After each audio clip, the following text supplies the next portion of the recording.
You want to support Roland Martin Unfiltered? Be sure to join our Bring the Funk fan club. Every dollar that you give to us supports our daily digital show. There's only one daily digital show out here that keeps it black and keep it real as Roland Martin Unfiltered. By going to RolandMartinUnfiltered.com, you can make this possible.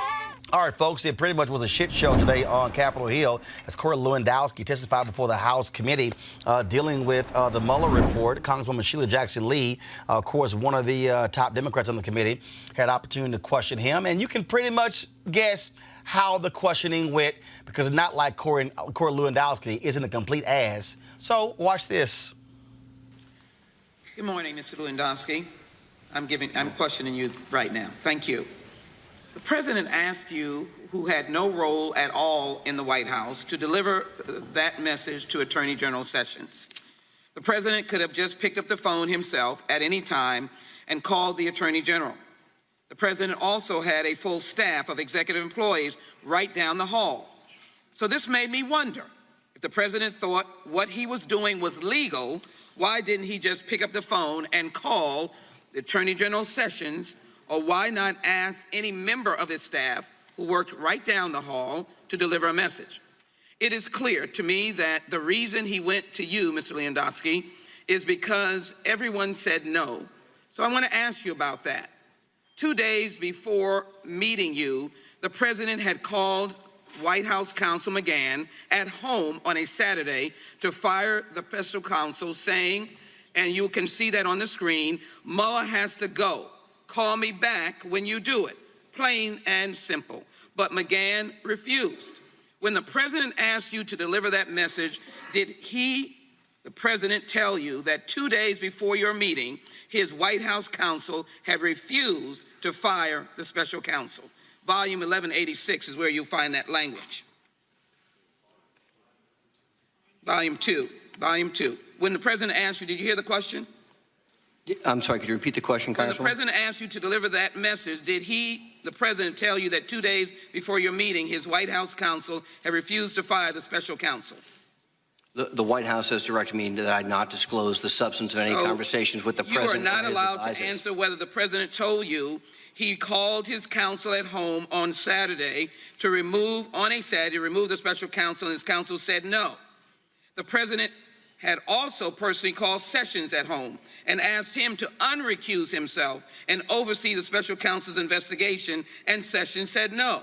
When the president asked you to deliver his message to Sessions, did the president tell you that Sessions had already said no? Volume 2, page 107? Again, Congresswoman, I recognize that the privilege is not mine, but I've been asked by the White House to... Congresswoman, I'd be happy to answer your question, or you can just have a conversation by yourself. But if you'd like to ask me a question, I'll be happy to answer. I'm going to continue. The reason is because... Well, then don't ask me a question if you don't want to hear my answer. I'm reclaiming my time. This is a House Judiciary, not a House party. So if you ask me a question, give me the opportunity to answer your question. The very campaign the special counsel is investigating. I'd like my time restored, please, of his interruption. The gentlelady controls the time.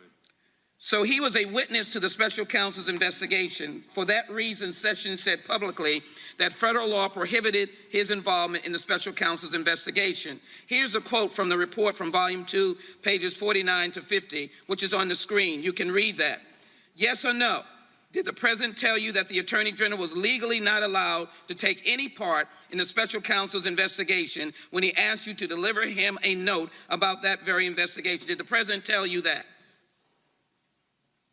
What you've just read is not on the screen, Congresswoman. You need to look at the screen. There it is. Yes or no? Read the screen. You're welcome to read it, Congresswoman. You're welcome to be stalling, and I'm not going to stall. You either answer the question yes or no.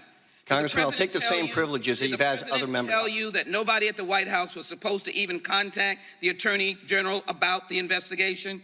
That you can answer yes or no. I will not disclose any conversations I've had with the president, Congresswoman. Again, you are obviously here to block any reasonable inquiry into the truth or not of this administration. The White House counsel, quote, shortly after Sessions announced his recusal, directed that Sessions should not be contacted about the special counsel investigation. In fact, the White House counsel's internal notes state no contact with Sessions and no communication serious about instruction. Can you read that? I just said it. Can you read that? Did you hear me? Yes, is there a question? Yes. Did the president tell you his White House counsel told him no contact with Sessions because of serious concerns of obstruction when he asked you to deliver a message to Sessions? I am respecting the executive branch privilege of confidentiality, and I will recognize that this time. Let me just say that did you know the president was putting you at risk when he asked you to deliver a message to the Attorney General? I want to be very clear. The president knew what he was doing was wrong because everyone else had already said no. He called his White House counsel to fire the special counsel. McGahn said no. He called the Attorney General to ask him to unrecuse himself from the special counsel's investigation. Sessions said no. His White House counsel said there should be no contact with Sessions because of his recusal. So what does the president do? He calls you in to do what everyone else wouldn't do. He called you in to do his dirty work in secret because he knew it was wrong. Well, we will expose the truth. The president cannot hide behind you any longer. And you should be here to be telling the truth, because the truth will set you free and the American people. I yield back. The time of the gentlelady has expired. The witness may answer the question. I don't believe there was a question, Congressman. Very well. Yes, there was. Could you repeat the question? I didn't hear it. I'll be happy to repeat the question. It's just a rant. You can't repeat the question. I'll be happy to repeat the question. The gentlelady's time has expired. The gentleman from... Did you know the Attorney General had recused?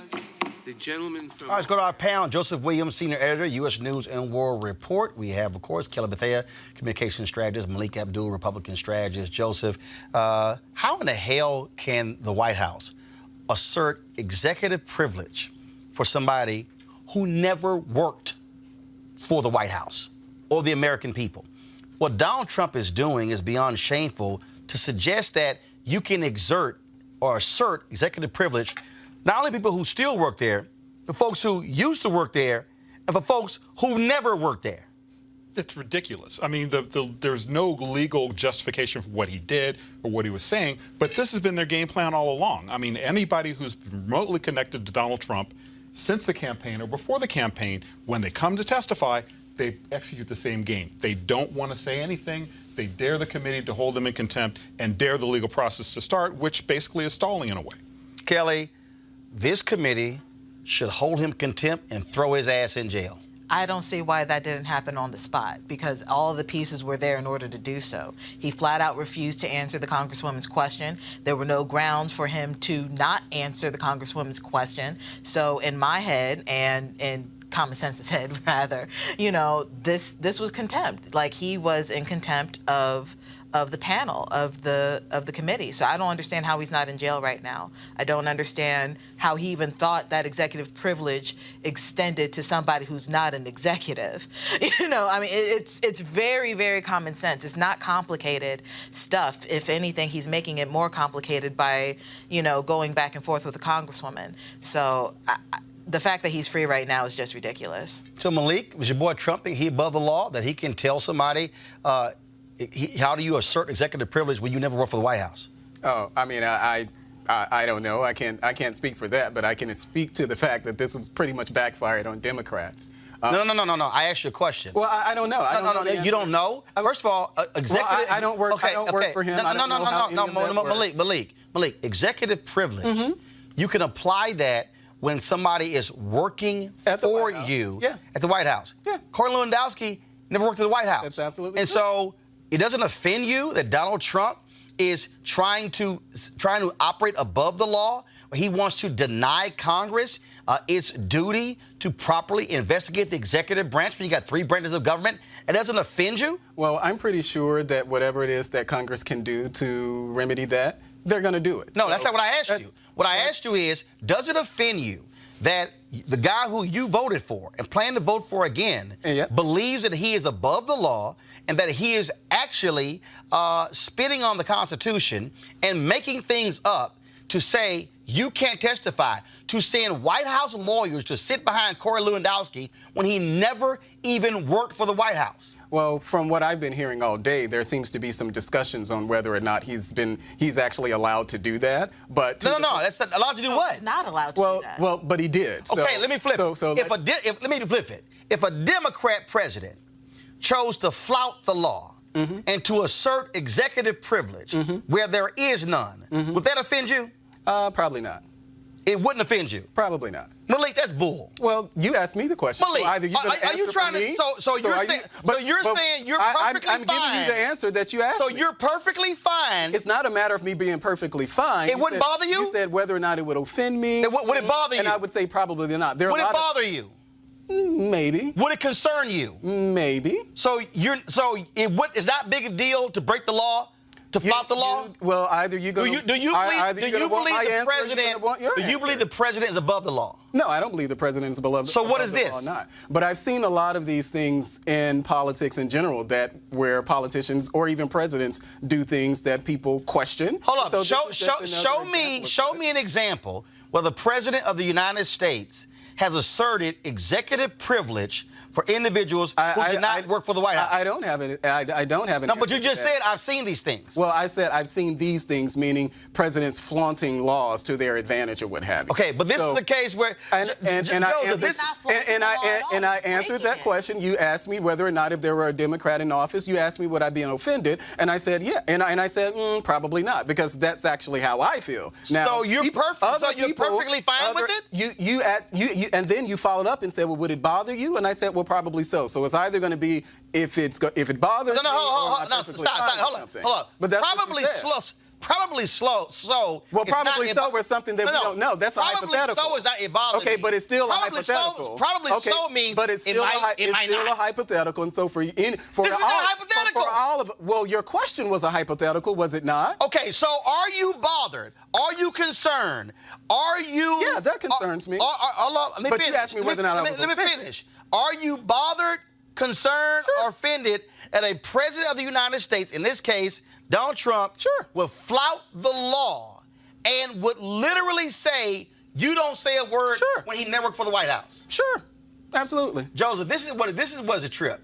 The so-called party of law and order don't give a damn about law and order. Oh, okay. So I didn't just say that it would bother me. Hold on, but you switched. So which one is it now? Well, you asked You asked me whether or not it would offend me, and I said no. But then you asked me whether or not it bothered me or something. I said maybe. So now it does? Well, you just asked me that, and I just answered that. No, and I said, sure. You've actually given and in fact, two I said that, sure. But anyway, for any of us to sit on the set and be surprised that a witness didn't answer questions, come on. This is all of these hearings are pretty much political theater, and we know that. But I think there's a difference, though, right? I mean, the difference is not in not answering questions.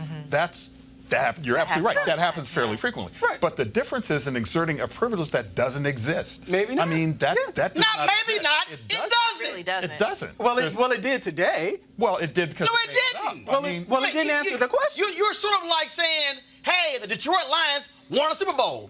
Maybe they did. They didn't. Well, you asked me whether or not it would bother me, and I said, but it's like when you say, maybe not. And I said, sure. That's exactly what I said. I said, sure. So I understand you don't like that answer, but you asked me and I gave you that answer. But as you said, the fact that someone didn't answer questions under testimony in a congressional hearing, all of this stuff is political. Kelly, this is what you have. We know that it's political. What you have is an absolute lying president who obstructed justice, who literally ordered Corey Lewandowski to fire the attorney general as if he somehow has the authority.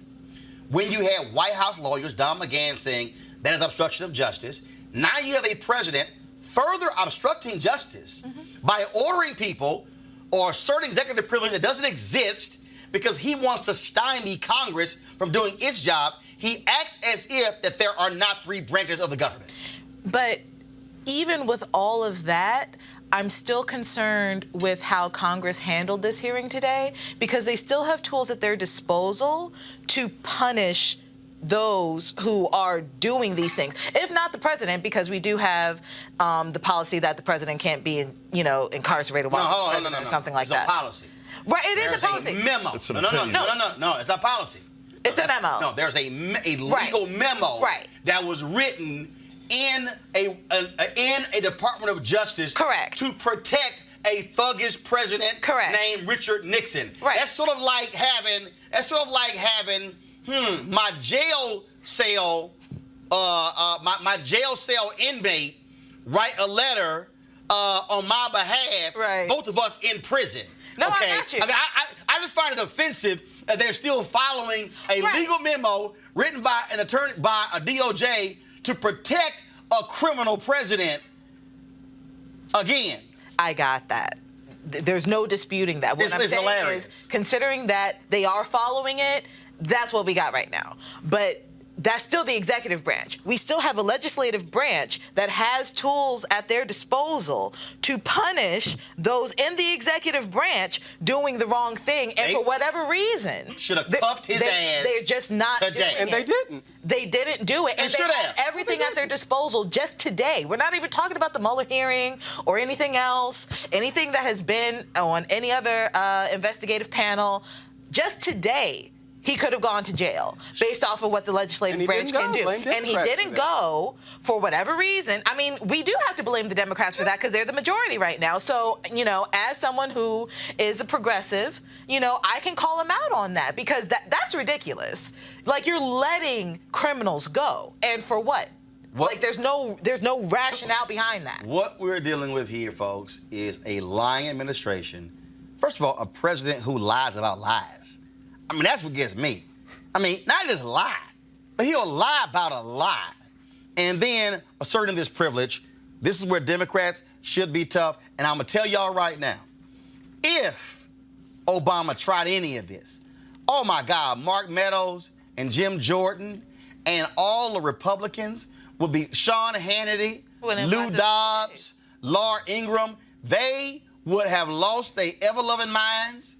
They would have called for their gun-toting, NRA-loving people to descend on the White House and try to drag Obama out of the White House. And Democrats probably would have had my position. Actually, no.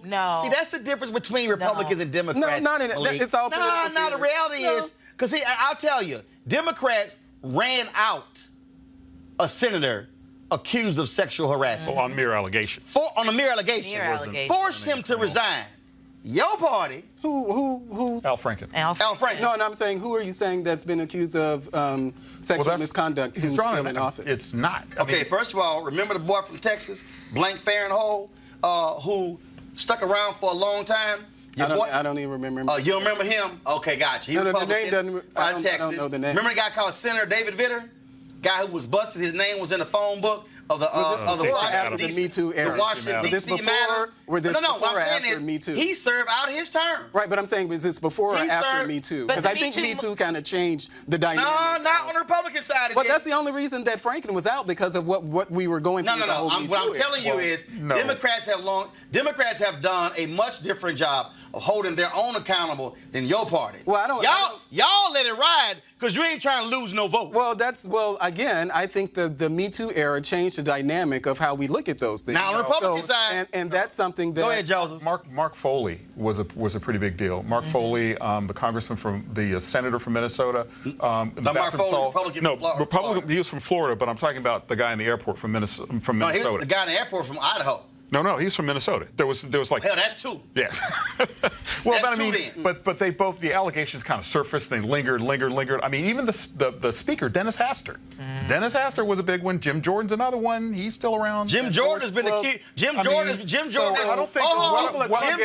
Jim Jordan. Difference. Hold on, Ohio Republican Jim Jordan. Hold on, I just told you. Accused of something. And even in Frankenstein, but wait a minute. You actually have pictures of him with his hands going towards a woman's breast. There were allegations on Foley. There were text messages, and in Jim Jordan. But again, I think that was Foley. Record. Here's my whole point. Before or after Me Too, though? But Foley eventually resigned. But was that before or after Me Too? Before. But the point is. But I think that matters. The time period that we're talking about. I mean, no, I don't think so. Because at this juncture, we are talking about several Republican members of Congress. And ain't done nothing. Well, Bill Clinton was in office, if we want to talk about that. And Bill Clinton got impeached. But he was still in office, but though. he got impeached for lying. But he got impeached for lying, not for the accusation. Believe no damn well Republicans don't hold their own accountable. And we all know that. I'll be back. Y'all know doggone well, the reality is Republicans, as long as they can hold them votes, they're going to hold on to it. The so-called party of family values, the so-called party of law and order, as long as they can stay in power, that's what they're going to do. Bottom line is, Corey Lewandowski should have thrown his ass in jail for contempt for lying. That's what he should have done. Lock him up. Absolutely lock his ass up. Your party believes in law and order. Lock him up. Sure enough. All right, folks, back to our Goldmark Unfiltered video in just one moment.